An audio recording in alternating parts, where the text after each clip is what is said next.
Hey YouTube, this is Tech Nitwit. I got a wonderful unboxing video for you guys to see. This is the AMD version of the TG01 AMD, and this is the AMD gaming Pavilion. Instead of the Intel, we did the Intel, which is the 690. It's about a year older. The technologies are pretty comparable in levels, and they're about the same thing across the board. This processor is a little bit better than the last PC we did, but the graphics card's a little bit less. So I just wanted to give you guys a couple informations, the lowdown about what we're going to be doing. So we're going to be doing an unboxing. I will show some upgrading stuff, but it's not going to be like I did in the last video. And then at the very end, I'll have some Fortnite gaming, just kind of give you guys a preview of what this machine can do. In the future, I do plan on doing an upgrade video, maybe a parts explanation upgrade video. So they'll kind of be separate. One will walk you through like how to do the parts, how to take them out, what you do, etc., etc. The other one will be going over the different parts that I've tested in here, the different parts I know work, I know the different parts that HP says will work, and so on and so forth. I will have some benchmarking gaming videos, and I might do a teardown and bring back up with it as well. Of course, this is all in the future, and I still have a bunch of HP videos on the 690 I gotta still be bringing out. And I will get into this unboxing, and we will show you everything that this wonderful HP comes with. Hey YouTube fam, this is Tech Nitwit, and I am back here with this wonderful HP TG01-0040. So I want to go over a couple quick stats before we bust this bad mamma jamma out. This is an AMD Ryzen 5 3500. It's got a Radeon RX 550, 4 gigabytes of dedicated VRAM. It also has 8 gigabytes of wonderfulness DDR4, and I love that, 266 megahertz, 2066 megahertz. And that's, it's pretty awesome. 512 gigabyte NVMe, that's a PCIe NVMe. And that is, the solid state drive type. And yeah, so we are gonna bust this guy open. They did a good job of taping this, holy crud. My razor blade's like having trouble going through the tape. The brand new razor blade too, I just put this on there. First thing you guys are gonna see is you're gonna see a keyboard. That's gonna be this box right here. Wonderful keyboard and a mouse. Put this off the side. I will get into this box in a little bit. Of course, this does not come with a monitor or an HDMI cable or any type of speakers or headphones. So that's something you want to be aware of that you might have to pick up. You don't have to pick up anything special, but pick up something nice for yourself. The packaging in here, real stout. I will say there's no rattles, bumps, shakes, or any funny business. I don't hear no jingle belling or anything. So Santa didn't come to town, and oh, whoa, holy moly, it came with screws. I've never seen an HP like that before. Let me pull it out of the bag and show you guys this. I am just dumbfounded. That I am really impressed with. So that's another thing that comes out of there.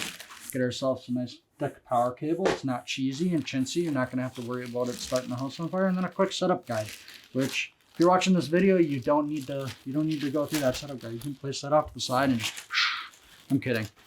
Save it in case you got to send it back so you have all the accessories with the box.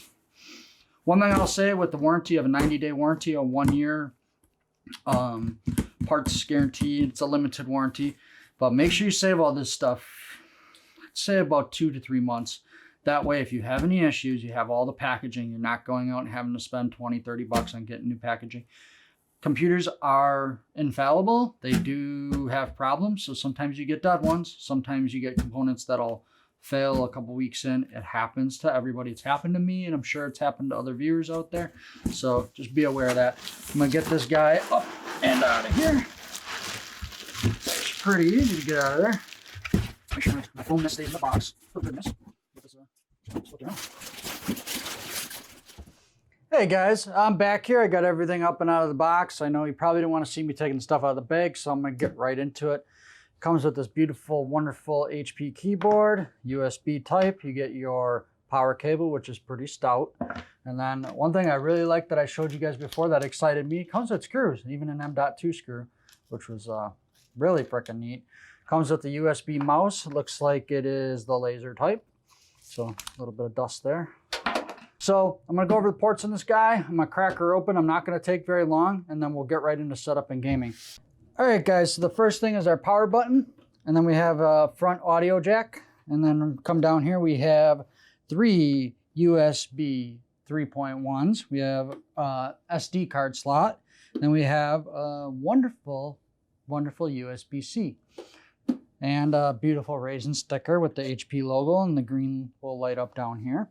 Coming on the side, we have some pretty good ventilation right here.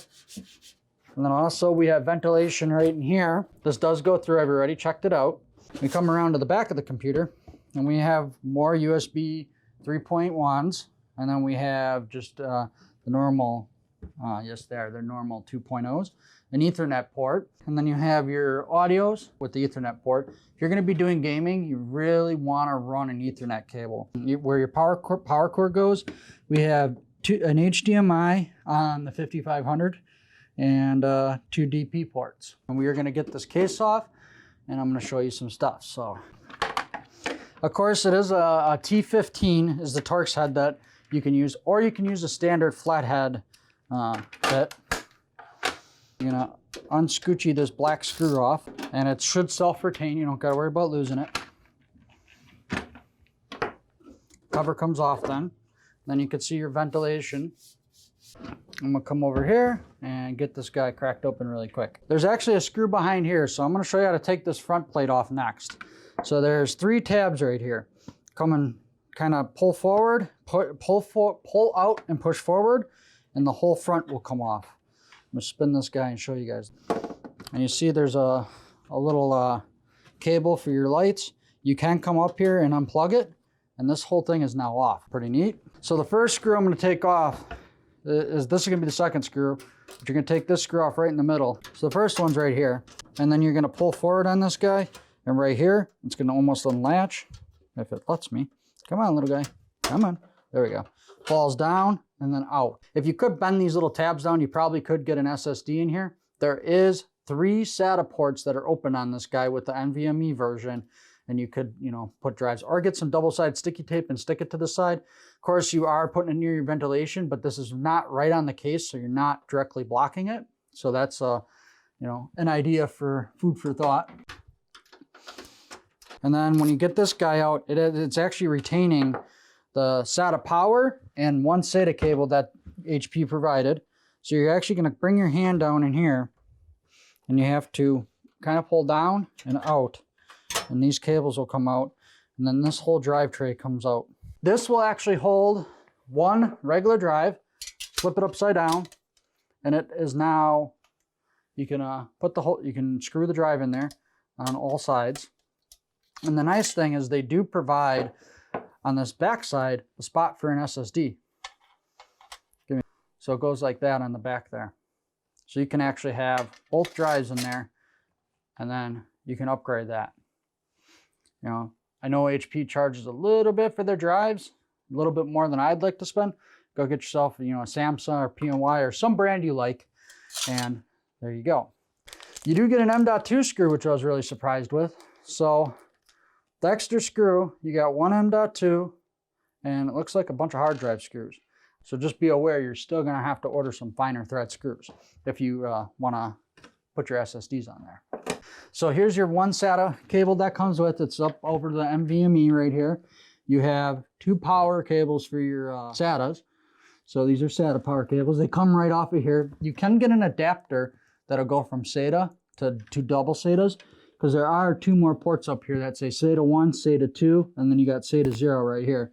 Your 8-pin adapter that comes to your graphics card. I had a 2060 Super in here already. It fit perfectly. I had about 1 inch of room. Here's your memory module. There's a second slot right there you can put it in. And that's pretty much it, guys. That is this case in a nutshell. This is off-centered on purpose. As unlike the other board, they put the 1X on top right here and leave this slot open. So if you want to put a 1X card on the top right here, it's a lot simpler than the 690. So it's a different motherboard. This is the AMD versus the Intel.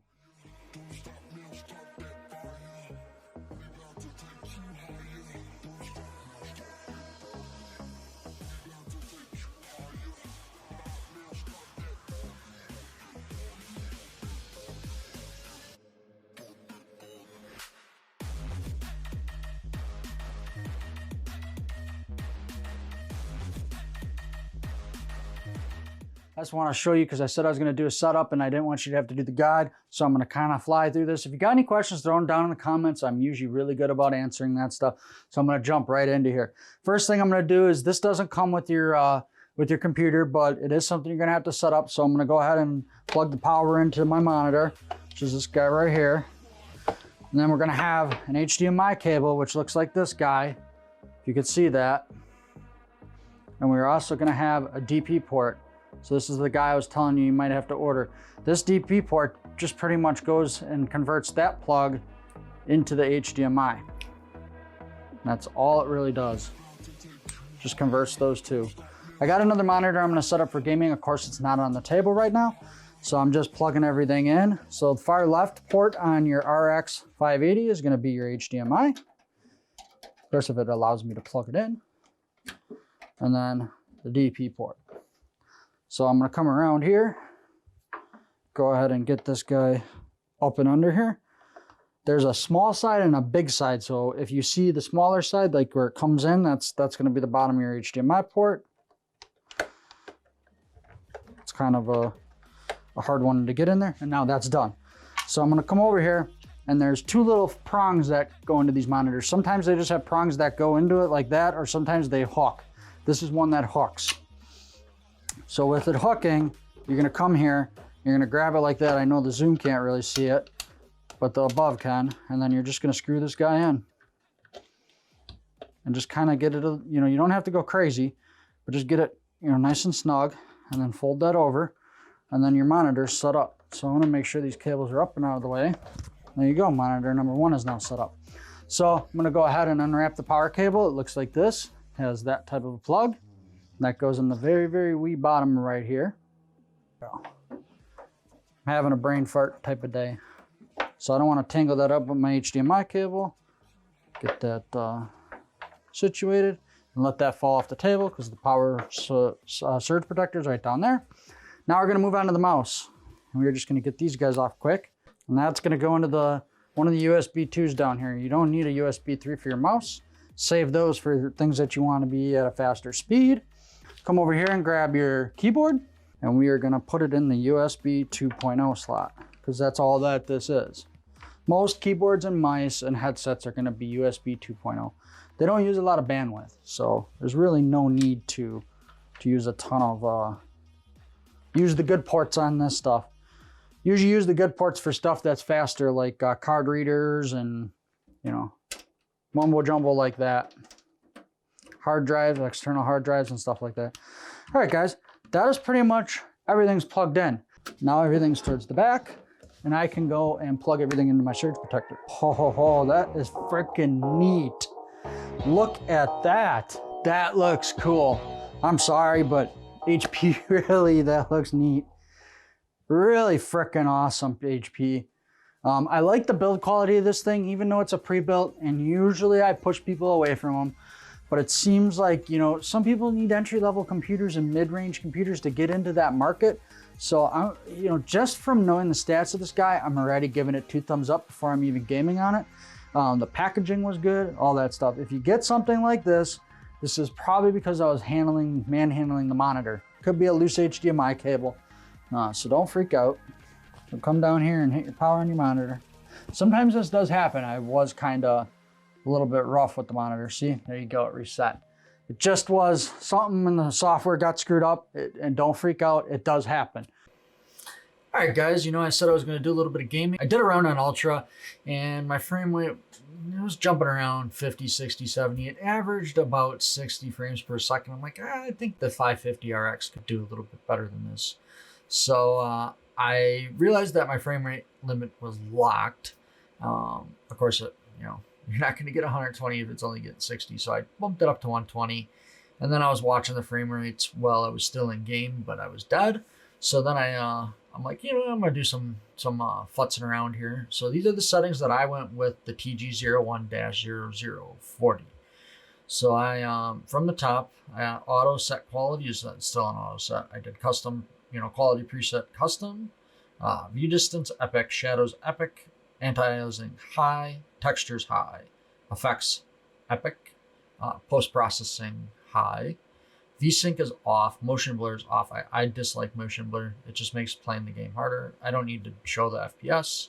It's on DirectX 11. Allow multi-threading rendering is on. GPU crash debugging. Yeah, you don't really need that. That's if you're having GPU issues. So that's my Fortnite settings that I have set up for you guys right now. So I'm gonna back out here and we are gonna get a battle royale going. So guys, one thing I do want to say, if you really like this video and you appreciate how I did everything, and you have any questions, throw it down in the comment section below. I'm usually pretty good about answering them. One thing if I can really ask is if you guys can hit that like button and that sub button. I know I'm asking a lot, but that really helps me. Get monetized. And right now I'm not getting anything from doing YouTube, but it would be nice to get something, a little bit of something, at least back for some of my efforts. So if you guys could definitely hit that sub button and that like button, and then throw a comment down below, that really helps me with the algorithm. If you're ever wondering why YouTubers are doing that all the time, that is the reason.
Of course, you got to realize with OBS, it does kill about 20%. I was averaging about 98 frames per second once I did tune. Once I tuned the settings, they weren't on full epic, so I'm guessing if you turned OBS off, you could probably hover around 100, 120. You probably average anywhere between 90 and 110. Can it do 120 frames per second on Fortnite? Not really. Is it playable? Oh yes. Will it play it? Oh heck yeah. I mean, I got, between the two matches, I played 4 kills. So we got second place in the second match. So it was really good, guys. And the one thing I do want to ask you, if you have any questions, concerns, comments about this thing, is throw a comment down below. Please smash that like button. It helps me a ton. And if you could be so kind and sub, if you've made it this far, thank you very much. And I greatly appreciate it. And you have a great evening. Tech Nitwood out.